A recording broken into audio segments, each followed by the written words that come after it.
is Robert Wright, and people call me Bob.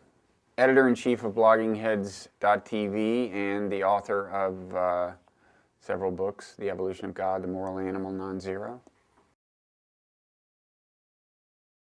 Well, I think it's not surprising that evolutionary psychology should be occupying center stage, given the fact that the human mind was created by evolution. So in a way, you could ask, why did it take so long?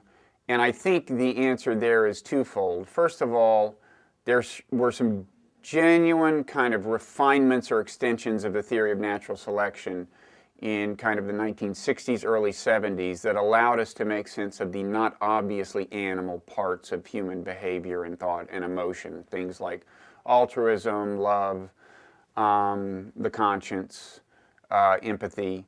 So there's that. And then separately, there had been some kind of political resistance to the idea of using Darwin to think about human psychology, and that dates back to political things that had happened in the first half of the 20th century. So at the same time that there was genuine progress in the field, there was a kind of a slow kind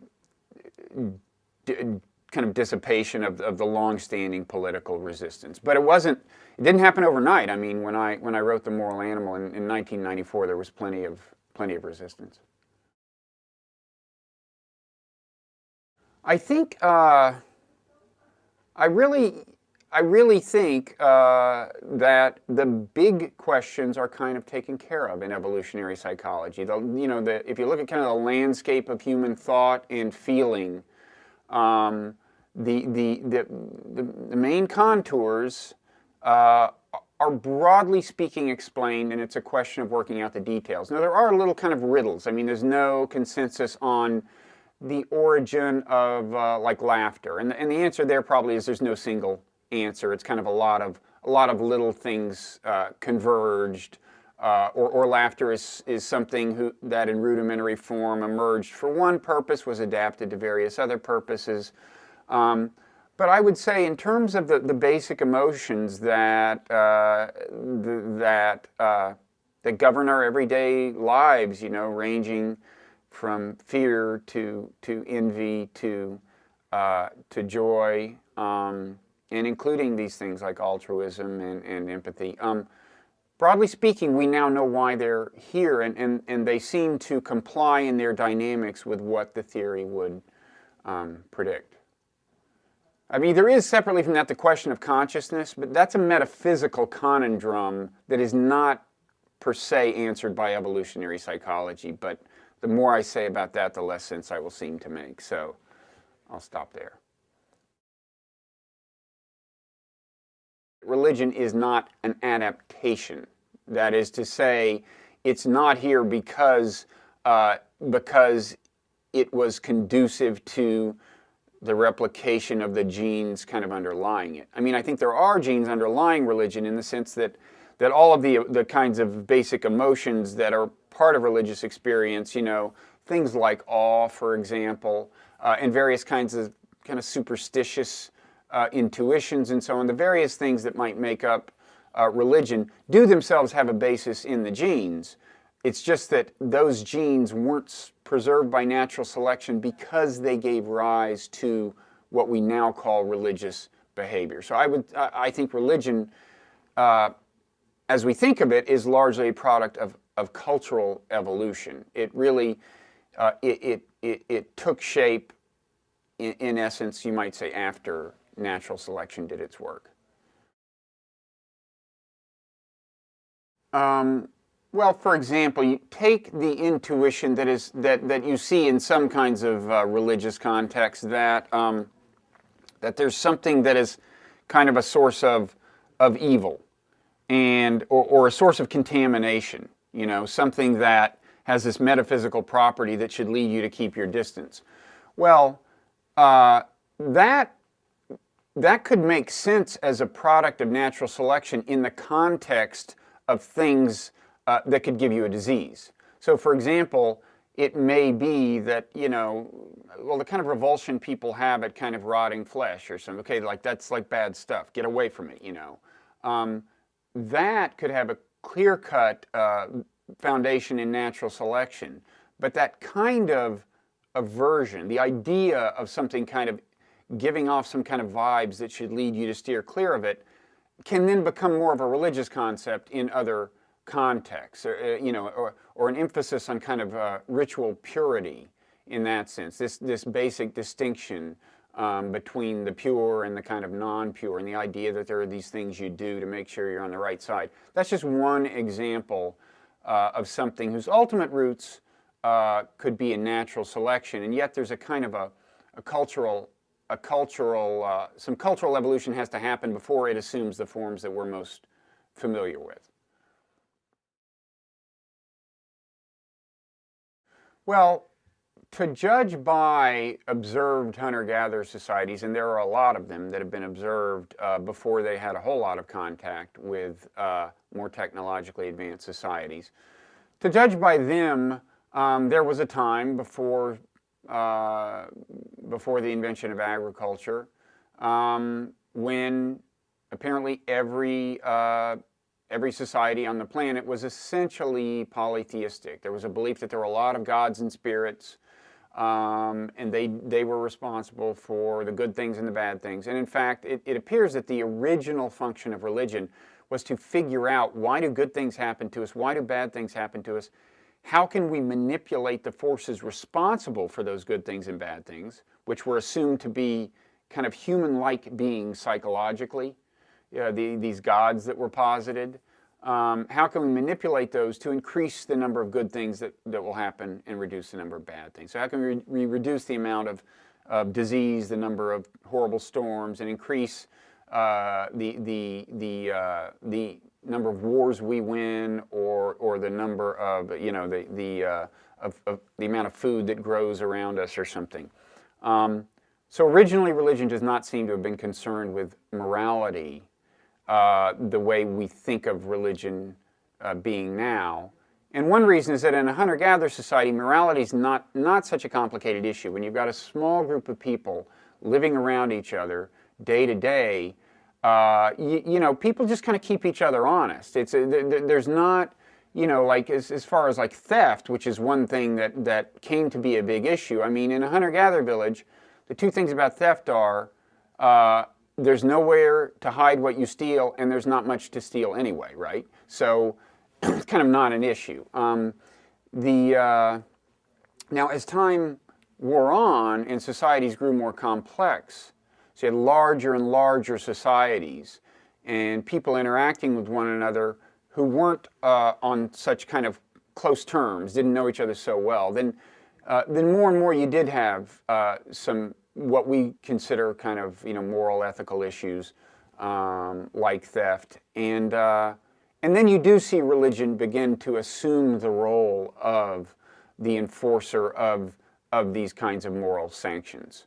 So when you get to kind of chiefdoms, even, which are when you have, at the point where you have agriculture, but writing hasn't yet been invented, you have these kind of modestly complex societies known as chiefdoms. And in a lot of those, you see these ideas that people who steal fruit from a tree that's on somebody else's property will be punished by the gods and stuff like that.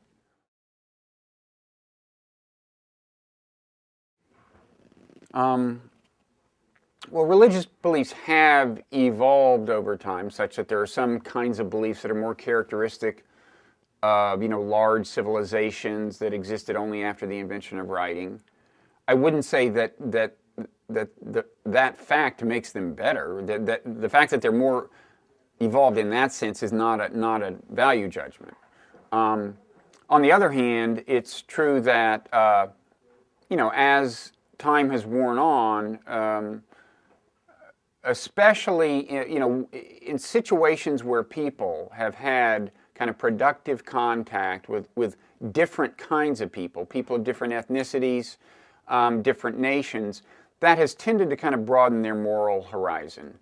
This is something Peter Singer has documented in his book, The Expanding Circle. So they've tended to start thinking, well, maybe it isn't just people of our group that are human beings and deserve to be treated decently. Maybe people who speak a different language, people who of a different ethnicity. I think that constitutes moral progress, and sometimes that has been associated with religion. In other words, it doesn't have to be. You can have a sheerly secular, philosophical version of that belief, but given how pervasive religion has been in the belief system of most societies, that kind of moral progress has shown up in the evolution of religion. And I think you can call it moral progress. It's not confined to religion, and I think it's a product of kind of concrete forces. It's kind of happens in recognition of enlightened self-interest. But I think I think it's good. It's one of the hopeful things about the direction of history, that a belief a lot of us take for granted now, the idea that people everywhere are human beings and deserve to be treated decently, did have to be kind of invented and was invented. And I think history was on the side of the eventual discovery of that moral truth. I guess I had never really taken a look at the question of what the historical Jesus may have been like. And there's a tendency to think, people who are believers who are trying to reconcile their belief with growing reason to doubt that the Gospels are, all that reliable.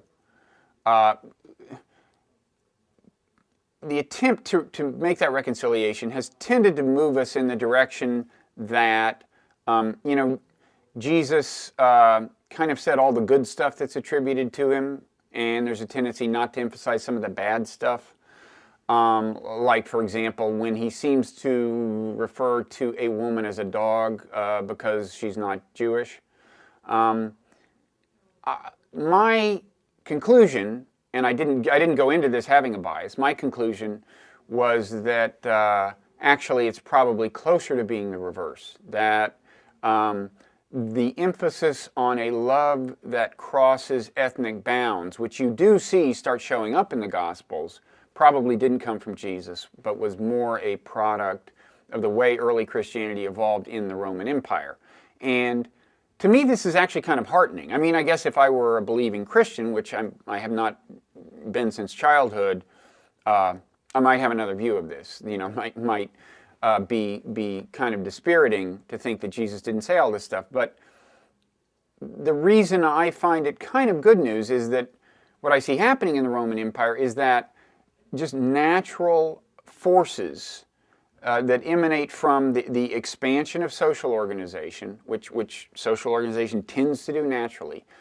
These forces nourished a doctrine of brotherly love that crosses ethnic and national bounds. In other words, I think this is a likely product of the natural direction of history that people would reach this conclusion. And for me, that's heartening in itself, and in a way more heartening than the idea that had it not been for this one man from Galilee, we'd never have figured this out. I'd rather think that human history naturally gives rise to this sort of enlightenment.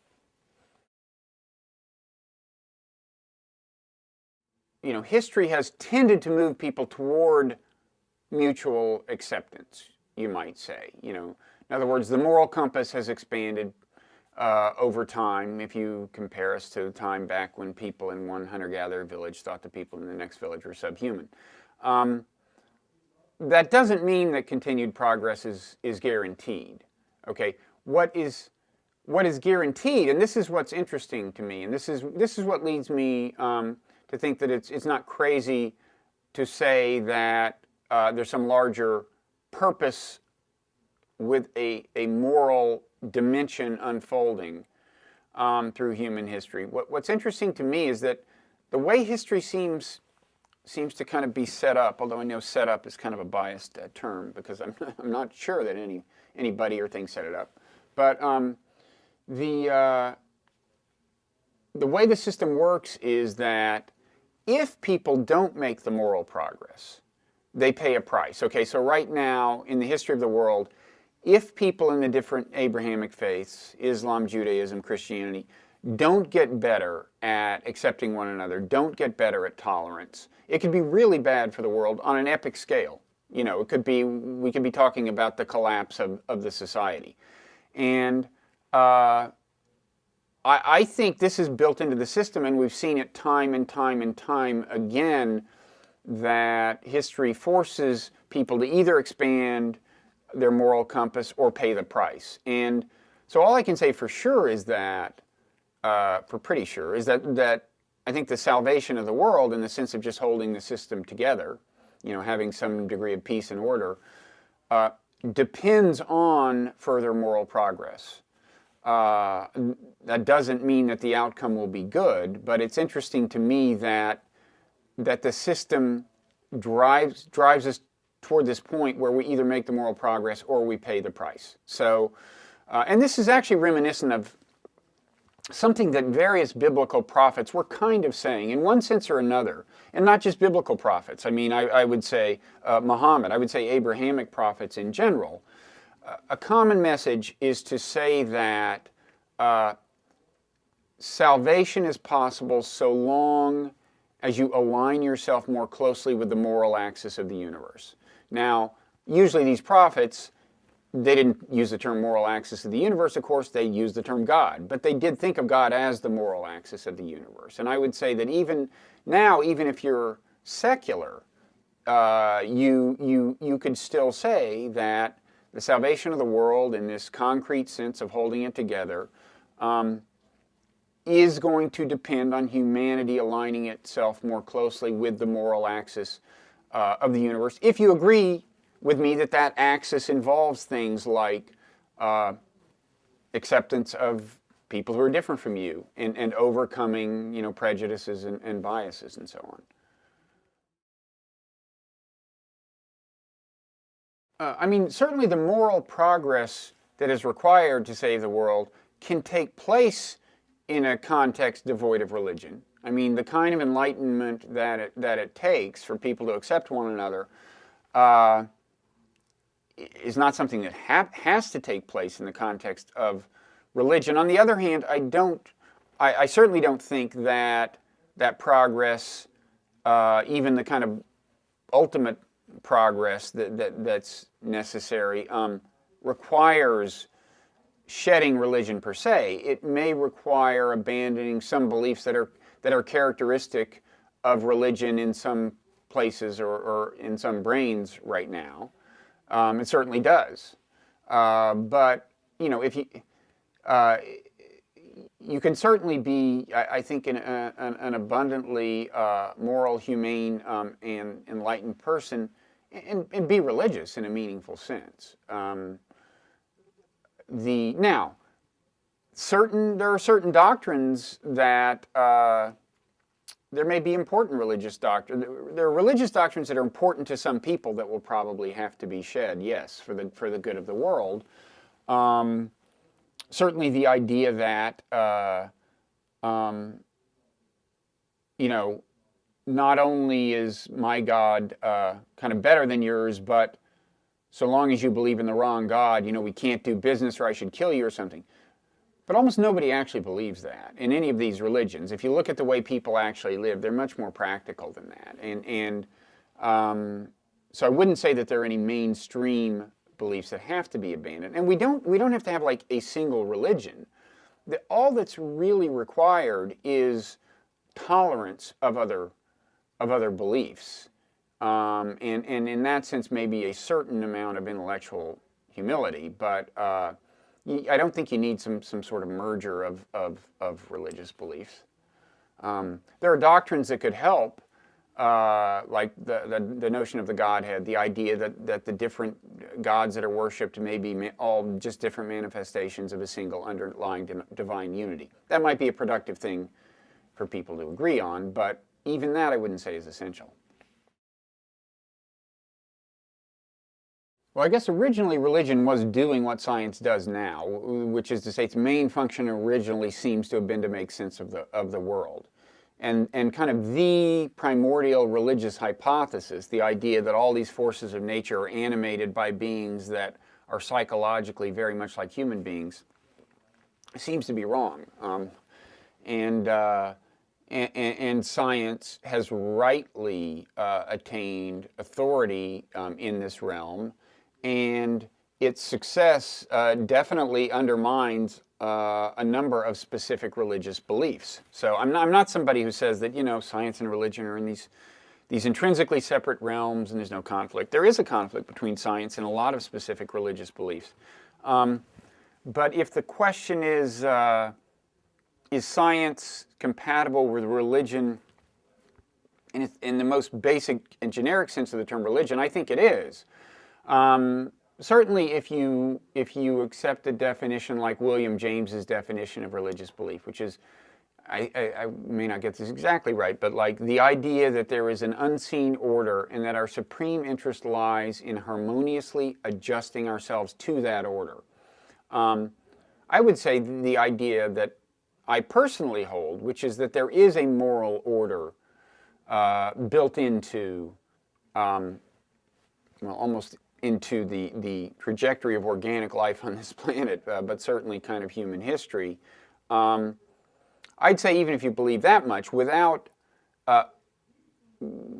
even addressing the question of whether the order was set up by some sort of personal divine being or something, without even going there, if you believe that there's a moral order, and perhaps even in that sense an overarching purpose, again leaving aside the question of where the purpose comes from, and you think it warrants you orienting your life with respect to it, and that brings you closer to moral truth, I think by James's definition, I think that qualifies as religion, and I think that's fully compatible with science. For that matter, the deism, the idea that God kind of wound up the clock and let it go, is fully compatible with science. That's why it was popular in the Enlightenment and around the founding of America. And for that matter, for people who believe in an interventionist God, science doesn't. You can never prove that there's never been an intervention, right? So even that is not in the strictest sense incompatible with science, although it's not kind of the way I think of it. So I do think lots of specific religious beliefs have to be let go if you're going to reconcile religion with science, certainly including a literal reading of Genesis. And I personally don't believe any of the revelations in the Abrahamic lineage were actual literal revelations, but I think reconciliation is possible. Well, I am much more pessimistic about the chances of our. Well, I guess I'm more pessimistic about the outcome of the so-called war on terror now than I was shortly after 9/11. And I would say the mistake I think we've made is to overestimate the near-term threat and underestimate the long-term threat. And so the big threat is still years off, when you might have terrorist groups truly in possession of nuclear weapons or truly devastating biological weapons. And I don't mean anthrax, which doesn't lead to anything contagious, but truly devastating biological weapons. That's the thing to worry about. And the trouble is that if you get scared about the short term and start overreacting to that threat by doing things like invading countries, what you wind up doing is making it more likely that the long-term threat will be realized, because you increase the number of people who hate you, and you kind of help do the job of terrorist recruiters for them. And just little things like reacting to a failed attempt to bomb an airplane by saying, well, maybe we should start doing ethnic profiling in airports and stuff. I mean, if you don't think Osama bin Laden would love to see us do ethnic profiling, then I think you really don't understand what he's after. I mean, that's exactly playing into his hands. And so I just think that's a sense in which, one of many in which, being kind of panicked about the short term, when in truth, there aren't any massive short-term threats out there, is making it more likely that the more apocalyptic scenario in the long term could unfold. I think that's the big mistake we've made, is just to not realize that hatred will be increasingly lethal as time goes on, so you kind of want to, it's better to generate less of it than more. I would say, first of all, think about establishing structures of international governance that would effectively police weapons of mass destruction. And we haven't made much, if any, progress on that front since 9/11. And don't be distracted from that by by short-term adventures that are kind of focused on a single seeming manifestation of the same threat, like in Iraq. I mean, we actually knew there were no one thought that there were actual nuclear weapons per se in there, or truly or contagious biological weapons for which we lacked a vaccine or anything like that. So, we just should not have gotten sidetracked by these various things. And I think what that would call for is a president who really gave the nothing to fear but fear itself kind of sermon in an inspirational way. In other words, that irrational fear is the greatest enemy. It's gonna lead us to play into their hands. Well, Afghanistan's an example of the damage done by Iraq. We got distracted from Afghanistan by Iraq, and now both that and the Pakistan situation festered. I mean, the strategic significance of Afghanistan is that it's interacting with Pakistan in a way that tends to destabilize Pakistan, and Pakistan does have nuclear weapons. So you would not want a radical group to take charge of Pakistan. I don't think that's on the verge of happening, but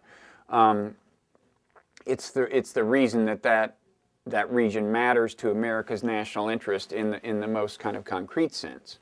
I guess I think also there's a I mean, in a way, this gets back to evolutionary psychology. We have to be mindful of what our impulses evolved for. So the impulse of retribution, why was it designed by natural selection? Okay, I mean, now the way you see it play out is, kind of we've got to get Osama bin Laden, or we've got to get somebody else, because of something they've done to us. And it often, you do like to punish people who do bad things. That's true. But you have to remember that the retributive impulse itself was designed for a very different environment by natural selection, a hunter-gatherer environment. And in a modern environment, it can go awry. I mean, the most obvious example is road rage, right? I mean, driver does something to you, and you briefly have this impulse to actually pursue the person and do something that could get you both killed. And there's like no payoff when you think about it. I mean, the purpose of seeking vengeance in the ancestral environment was to kind of show people that you can't be trifled with. It was for the demonstration effect. And when you're on a superhighway, there's nobody who's observing you act on your road rage. So that's just an example of an impulse that can be completely dysfunctional. And I just think too much of our foreign policy is governed by impulses like that we're not sufficiently critical